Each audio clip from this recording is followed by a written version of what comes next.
రాజమౌళి గారు, a very hearty welcome to you.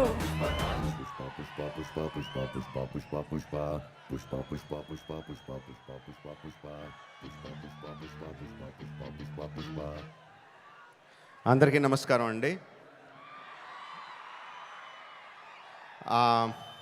Pushpa 1 pre release అప్పుడు ఇదే స్టేజ్ మీద నుంచొని బన్నీతో అన్న, బన్నీ నార్త్ ఇండియాను వదలొద్దు, అక్కడ ఫ్యాన్స్ నీకోసం చచ్చిపోతున్నారు, ప్రమోట్ చేయ అక్కడ సినిమాని అని చెప్పి.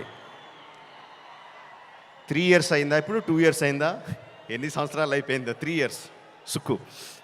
సో 3 years తర్వాత పుష్ప 2కి బన్నీతో చెప్పాల్సింది ఏంటంటే, ఈ సినిమాకి ఎటువంటి ప్రమోషన్ అవసరం లేదని. నాట్ నీడెడ్, బికాజ్ మొత్తం ఇండియా మొత్తం ఆర్ ప్రపంచంలో ఇండియన్స్ ఎక్కడ ఉన్నారు అందరూ కూడా ఆల్రెడీ టికెట్లు కూడా కొనేసుకుని ఉంటారని అర్థమైపోతుంది. జనరల్గా ఏదైనా సినిమా ఫంక్షన్కి వచ్చినప్పుడు మనం ఏం మాట్లాడినా ఆ సినిమాకి ఏదో ఒకటి హెల్ప్ అవ్వాలి. హీరో గురించి మాట్లాడినా, డైరెక్టర్ గురించి మాట్లాడినా, అందులో మనకు నచ్చిన విషయాల గురించి మాట్లాడినా, మ్యూజిక్ గురించి మాట్లాడినా, ఆ సినిమాకి ఏదో రకంగా ఎంతో కొంత హెల్ప్ అవ్వాలి అని చెప్పి ఏదో ఒకటి మాట్లాడుతూ ఉంటాం. అండ్ ఈ సినిమాకి అవసరం లేదు, ఏం మాట్లాడక్కర్లేదు ఈ సినిమా గురించి. సో అందుకని సరదాగా జరిగిన విషయాన్ని, ఒక చిన్న సరదా విషయాన్ని పంచుకుంటాను. ఇన్స్టెడ్ ఆఫ్ సినిమాని పొగడం కన్నా సరదాగా జరిగిన విషయం ఒకటి పంచుకుంటాను మీతో. ఒక 2-3 months బ్యాక్ అనుకుంటాను, ఆర్ఎఫ్సిలో పుష్ప షూటింగ్ జరుగుతూ ఉంటే నాకు కూడా చిన్న పని ఉండి అటు పక్క వెళ్తే షూటింగ్ స్పాట్కి వెళ్ళా. బన్నీ, సుక్కు ఇద్దరు ఉన్నారు అక్కడ. కొంతసేపు పిచ్చామాటి మాట్లాడిన తర్వాత సుక్కు, సార్ సినిమాలో ఒక సీన్ చూస్తారా అని అడిగాడు. ఎందుకు చూడండి సుక్కు, చూస్తానన్నా. సో ఎడిటర్ని పిలిచి సుక్కు ఏదో ఆ సీన్ ఈ సీన్ కొంచెం కరెక్షన్ చేసి ఏదో చూపించు అని చెప్పాడు. ఆ ఎడిటర్ ఏదో దాన్ని కొంచెం కరెక్షన్స్ చేస్తున్నాడు. ఈ లోపల బన్నీ, సుక్కు ఇద్దరు నాతో డిస్కషన్ అండి. బన్నీ, సుక్కు అంటాడు, ఎవరన్నా సీన్ చూసి సినిమా చూస్తావా అంటే నేను చూడండి అంటాను, ఆ తర్వాత వాళ్ళతో ఏం చెప్పాలో నాకు తెలియదు అంటాడు. బన్నీ అంటాడు, అవును కూడా, నేను కూడా అస్సలు చూడను, ఎవరన్నా చూపిస్తే వాళ్ళతో ఎలా మాట్లాడాలో తెలీదు, ఫేస్లో నా మొహంలో ఎక్స్ప్రెషన్ తెలిసిపోద్దా అంటాడు.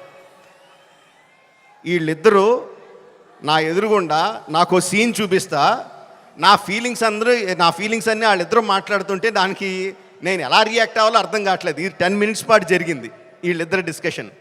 ఆ 10 minutes తర్వాత సుక్కు నాకు సీన్ చూపించాడండి. Introduction scene of Pushparaj. ఆ సీన్లో సుక్కు హార్ట్ అటాక్ తెచ్చుకోకు, ఆ సీన్లో ఏం జరుగుతుందో చెప్పట్లా, ఆ సీన్ ఎంత బాగుందో చెప్తున్నాను అంతే.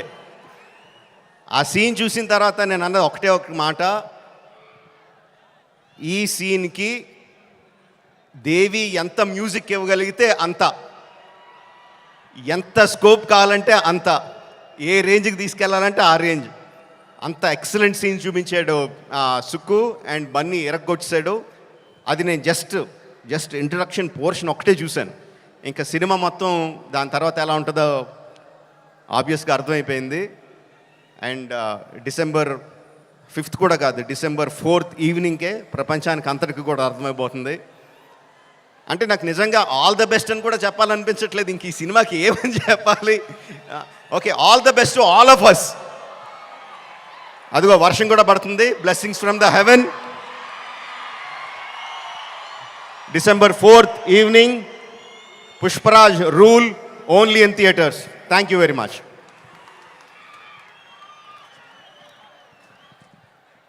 Thank you so much. Rajamouli గారిని వేదిక మీదే ఉండవలసిందిగా రిక్వెస్ట్ చేస్తూ ఉన్నాము. అండ్ ప్రొడ్యూసర్స్, మన మైత్రి మూవీ మేకర్